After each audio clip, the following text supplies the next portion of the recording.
1. I work in a busy city centre pub in Edinburgh, Scotland. Our uniform is black-blue, jeans with a casual t-shirt with the pub name on it. Most of the time we finish at 1:30 AM, so I'll go to a 24-hour supermarket called Asda. The uniform is a black and green polo shirt with black trousers. This time I was there during the day as I was picking up snacks for the people at my work before I went. I was in the confectionery aisle when I saw, at the corner of my eye, her. She was clearly staring at me. Cue this woman charging up to me. I've been looking for an hour for one of you lazy dumbos. I'm sorry? With a very confused look on my face. There is no milk on display. Go to the back and get me 2 cartons of semi-skimmed milk. Oh, you must be confused. I don't work here, I'm a customer. Oh boy, did the shit hit the fan. Her face went redder than an uncooked steak with a look of pure hatred for me. How dare you call me stupid? I have an IQ of 101. I am clearly smarter than you. Lady, if you were smart, you'd realize I don't work here. At this point, I realized the time and walked off to the checkout. But she was nowhere near done and grabbed my shoulder and swung me around. Go get what I asked for. I work in a bar in the city, see? Pointing to my shirt. I work somewhere else, and don't yell at people. You get nowhere in life being mean to strangers. Now please, leave me alone, and go talk to one of the actual employees. At this point, the manager walked up. Maybe because one of the employees overheard and reported it. We shall call him William. Is everything okay here? No, I want her fired. No, more than fired. I want her ruined, and I want you fired for hiring her. She doesn't work here, actually. I think it says on her shirt she works somewhere else. No, she doesn't. You're just trying to protect her. For the last fucking time, I don't work here, lady. I got to say it. She raised her hand and slapped me right across the face. William, on his radio. Security to aisle 5, quickly please. Good, get her thrown out of here and out of my sight. Security arrives. What's the problem? This woman just slapped a paying customer. Escort her out of the building. What? Not me, you morons. Her. Ma'am, you need to leave or we'll be forced to call the police. She starts kicking and screaming, and security has clearly had enough and pins her to the floor, while the manager calls the cops. About 15 minutes later, the police arrive and ask their questions, and the manager offers to buy my things and give me a store discount as a sorry, and I get to work an hour late. But it ain't over yet. After my shift, my manager calls me into the office and explains he got a threatening phone call about suing the company. Huge chain pub company. He plays a recording and it's her. She basically goes on to describe me in detail, and I explain further what had happened, and we have a good laugh. For anyone wondering about the charges pressed, it happened fairly recently, so I'm still trying to figure out what to do and stuff. I've never done anything like this. 2. During this past summer, my area was hit by one of the nastiest storms I had seen in a while. The flooding was extensive for most of the city and town. I'm from South Dakota, so it's hard to know exactly where I fall. Since I worked the closing shift and my job was constant manual labor, I had slept through most of it. I was woken up by a call from my dad asking if I could check our basement to see if we had any flooding. When I went to check, lo and behold, the water was over my feet. I tell him that we did have water in the basement, and I would need help to take care of it since our pump wasn't running, even though it should have been. My dad then said he would get home as soon as he could, but couldn't leave right then. In order to try and stop the water from getting any higher, I grabbed a 5-gallon bucket and began filling. When one was full, I would carry it up the stairs, out to the street, and dump it. Even with me doing this, I couldn't keep up. By the time my dad got home, we were able to keep up with the water coming, with him filling buckets and me running them outside. This went on until we had gotten enough water out. We felt safe to leave and go get a temporary pump to keep the water out so we could fix the problem with the pump. By the end of the morning, we had been to the store 3 times. I had just enough time to take a quick shower and grab something to eat. I hadn't eaten all day since I'd been working constantly, before I had to leave to go work at the same store I had been to so much today. After about an hour of work at the store, an older man comes up to me and asks where our pumps and hoses were. While we were about 20 feet away from where they were, I could understand why he might not have noticed them, since we had sold almost all of the pumps the store had already. I bring this man to where the pumps are supposed to be and explain that we probably don't have and won't have any for a little while longer. Now, this wasn't the first person I've had this conversation with that evening, so I gave him the same explanation that I had given everyone else so far. We sold out of what we had this morning, and already had 2 box trucks of more stuff come in this morning from another store in a nearby city. Then the man proceeds to tell me to go to the back and get one for him. Since I worked in the back of the store unloading freight trucks as my job, I knew there weren't any back there yet, though they were on the list of items that were on the truck. I explained to him that we didn't have any in the back available yet, but if he came back in an hour, we likely would have one he could buy. He continues to get more and more flustered, and I explained to him that we don't have any right now, and the longer he keeps me from going to the back to work, the longer he'll have to wait to get one.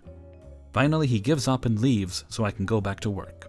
Now, I understand why he might be flustered, since I had gone through the same thing that day. But I had been working non-stop for 6 hours at that point and had another 7+ to go before I could rest again. I was tired from running all these buckets of water upstairs only to go to work, so I could move appliances and the entire store's new inventory from a truck. I did the best I could to be courteous to the man, but my patience was running thin.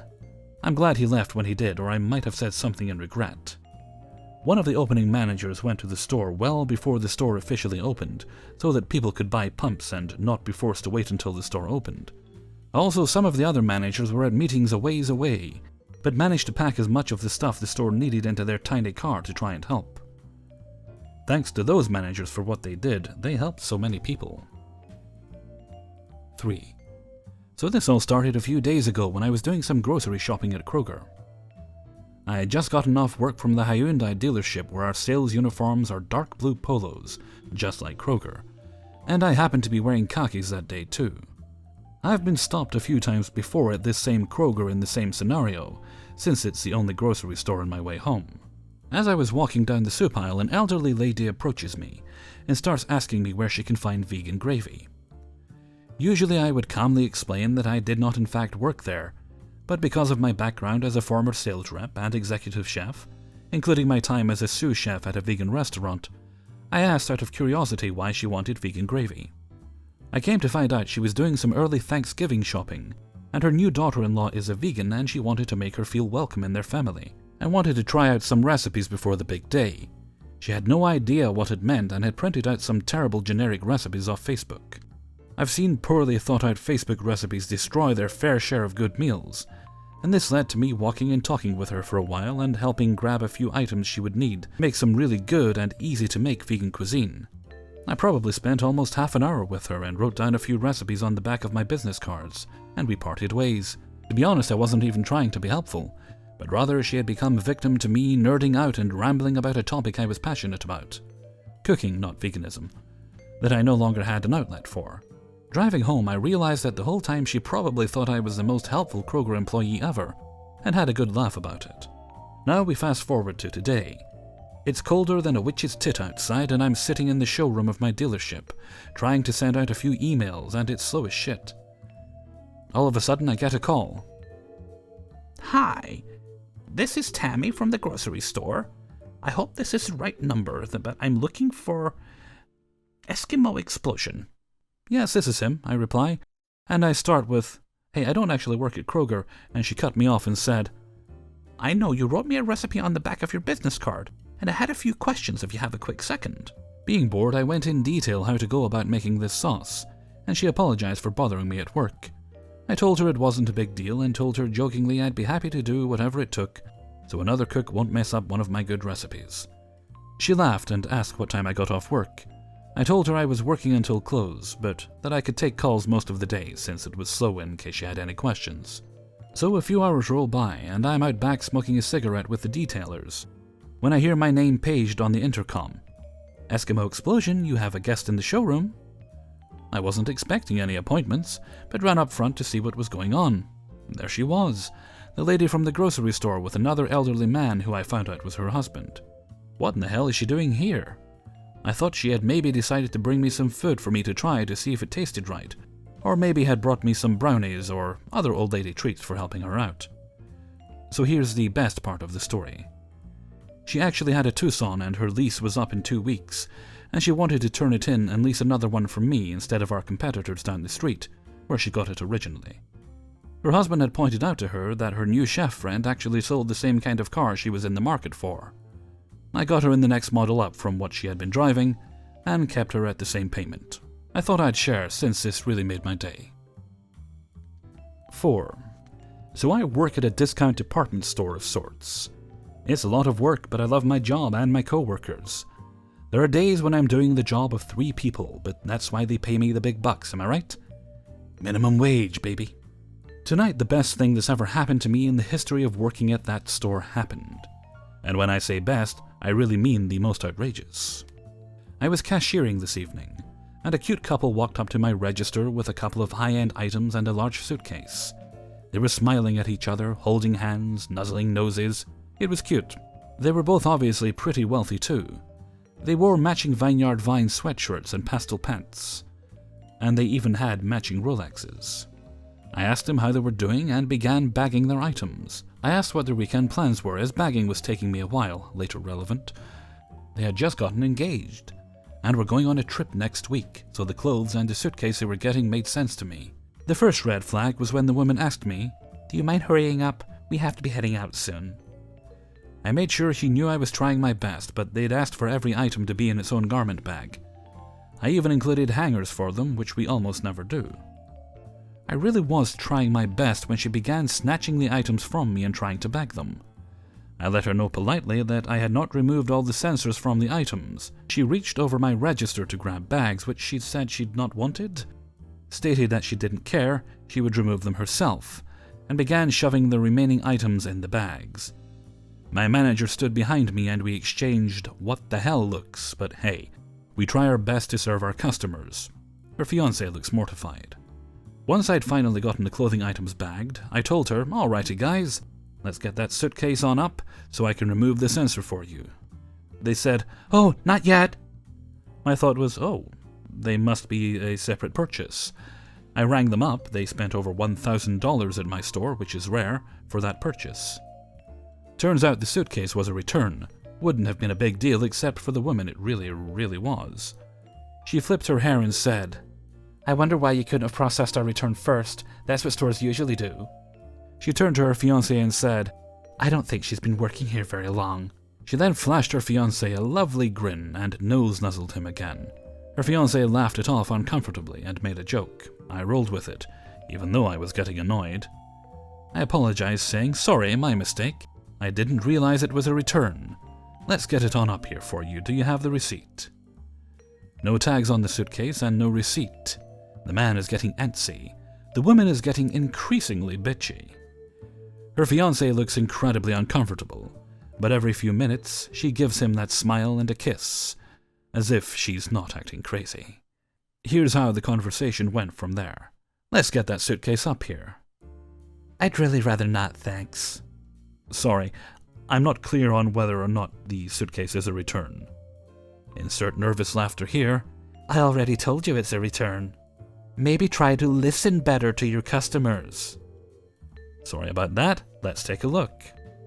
"I already said I'd rather not." "Ma'am, if it's a return, I do need to see the inside and determine if we can take it back." "Sweetheart, we're running late. Let's just give her the suitcase." No. Not once at this store have I had to hand over a return to be looked at. Why would I do that now? At this point, I am visibly angry. The man is flabbergasted at his fiancé's behavior. I mean, he looks absolutely shocked, like this had never happened before. He takes the suitcase from her and hauls it up onto the register, only for her to try to wrestle it from him. She gives up, and I take a look inside the suitcase. The outside was perfect, but the fabric inside was stained and ripped.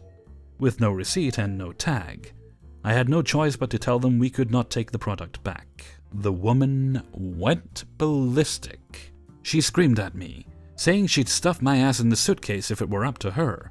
The man looks afraid, no, terrified, and is trying to calm her down. He tried to kiss her cheek, but to no avail. She begins to cry, saying she wanted to talk to the manager. My hero of a manager swooped in and told her the same exact thing I did. She pushed the suitcase over my register. I'm a small person and easily could have toppled down with it if I was standing any closer. She said it was our problem now and stormed out of the store. Her fiancé stood there, shocked, holding their 4 huge bags of clothes. He said a simple, "I'm so sorry," and left looking totally appalled. None of my co-workers, nor myself for that matter, think this couple will make it through the night.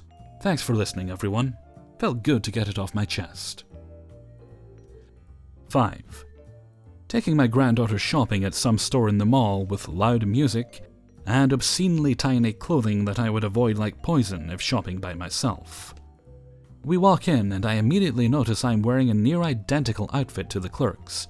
Black shirt, silver pants with distinct patterned belt, and think to myself, this should be interesting. So there are a couple "can you help me find X, sorry I don't actually work here" incidents that are unremarkable. But then as I'm standing near the changing room, a woman comes up to me, and without making eye contact or saying a word, tries to put an armload of tried-on clothes in my hands. I step away. Sorry, I don't actually work here. Well, if you were on a break, then why are you out in the middle of the store? Just put these somewhere. No, I know I'm dressed similar to the clerks, but I don't appreciate your attitude. Drops the clothes on the floor, storms off. I shake it off. One girl isn't buying anything and the other granddaughter is about ready to check out. But she finds out there's a 2-for-1 deal on the item she's buying, so she goes to try on one more thing. She sends me to hunt down a different size of her garment.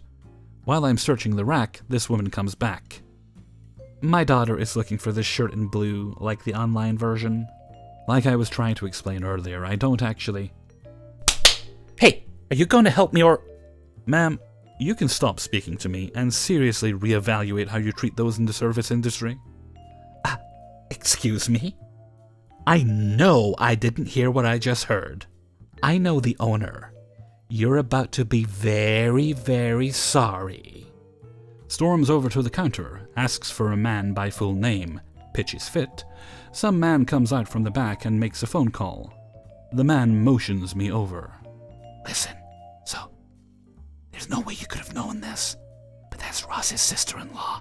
He's on the phone for you. I'm thinking to myself, yes, I'd like to speak to Ross very much. So I'm ushered behind the counter, but I stay right there so this woman can hear me.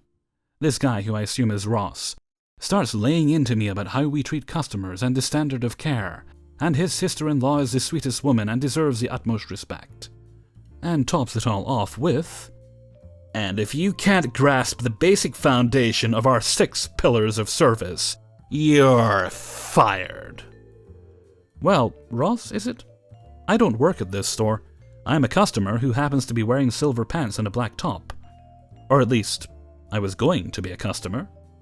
And proceed to break down for him the public perception of allowing his family to treat employees this way, and caring so little about them that he thought I worked for his store, yet he nor anyone else had ever seen me. The woman was embarrassed, to say the least. They offered me a slew of free merchandise and gift cards, which I did not accept, but let my granddaughters accept some of, as long as they promised to use it at a different outlet of the store. So I guess I won't be switching careers anytime soon. Hey everybody, Hellfreezer here, and thank you very much for listening to Adventures in Fast Food and Retail, number 38. And thank you very much to everybody who allowed me to use their stories in this video. Currently, as I'm recording this, the wind is trying to get into my house. It's blowing so hard that the letterbox in my front door keeps getting kind of rattled. Used to bother me and make me jump, but now it's just, oh, right, that's happening again. Fair enough. Go away, wind. And while I go have an argument with the wind, I'll leave you for now. So until next time, thank you very much for listening, and take very good care of yourselves. The really freaky part, though, is it's not just when it kind of blows and it lifts the letterbox up a little bit, and it makes that just kind of chap sound. It's when it does it repeatedly, so it sounds like somebody's at the door, which, when it happens about 2, 3 in the morning, you're like, oh dear. Then you listen close and you're like, oh no, the wind's blowing, okay. Because, let's be honest, nothing good ever happens if somebody comes to your door at that time. I mean, nobody's delivering a takeout or a takeaway at that time in the morning. No, it's either one or two things which I'm just too sweet and innocent to be interested in. Or something like that. Okay, with that, I'm going to go have an argument with the wind, and I'll talk to you guys later. So until next time, thank you very much for listening, and take very good care of yourselves.